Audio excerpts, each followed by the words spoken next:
I'm Jim McHone. I'm the Director of Law Enforcement Training for Surry Community College. Really, it was a process of going through a law enforcement career that started with military police and 34 years civilian law enforcement. And I have been an adjunct instructor with Surry Community since 1985.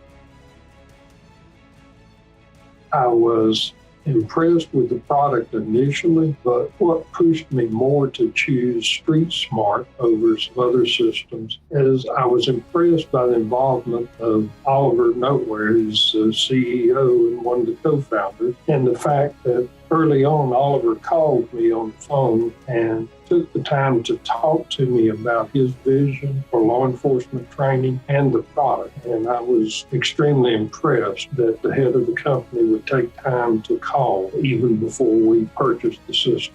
The implementation process could not have come at a better time for law enforcement. And looking at the Street Smart virtual reality system, we view it not as a firearms training tool, but more as a de-escalation tool in which we're able to bring the training officer from the agency in who can actually see what's going on in the scenario, make sure the officer is complying with their departmental policy and the legal ramifications that are necessary, and actually do the critiquing either in real time or in the replay scenario. Everybody that we have dealt with has been awesome. And it's good to have somebody connected with the system who has also had experience as a law enforcement officer and can see it from both sides. The comments I continually get are, "This is great, this is the next thing to actually being there." They all talk about the experience that increased heart rate, feeling of being right there in the situation. You're not just viewing a video, you're actually living it. And I watch them as they move around the room. They're taking cover, their voice commands just like they're actually out there on the street. And then when they take the headset off, their comments are, "Wow, that was real. That's exactly what we need to experience." It's not looking at a screen. It's not looking at a flat object on a board. It's actually being in a room or at a traffic stop or in an active school shooting situation or actually responding to a domestic violence disturbance. This generation of law enforcement officers identify and expect more out of the training environment than just a flat wall image. When they get into a training situation, they expect that same sense of reality. And I think virtual reality is the only way we can achieve that.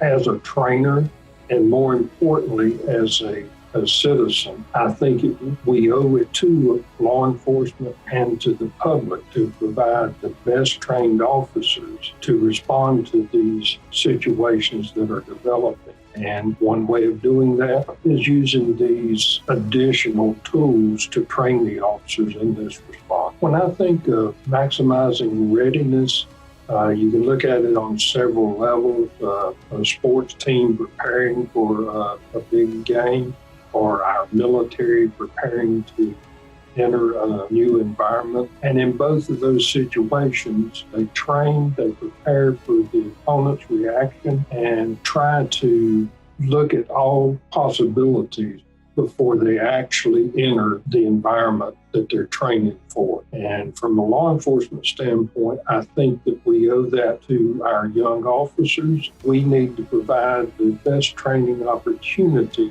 for them to get them ready for the situation so that once they enter a scenario that they realize the first thing they have to control when they get to that situation is their self. And this system helps prepare that officer to be in their control of their self before they try to control the situation.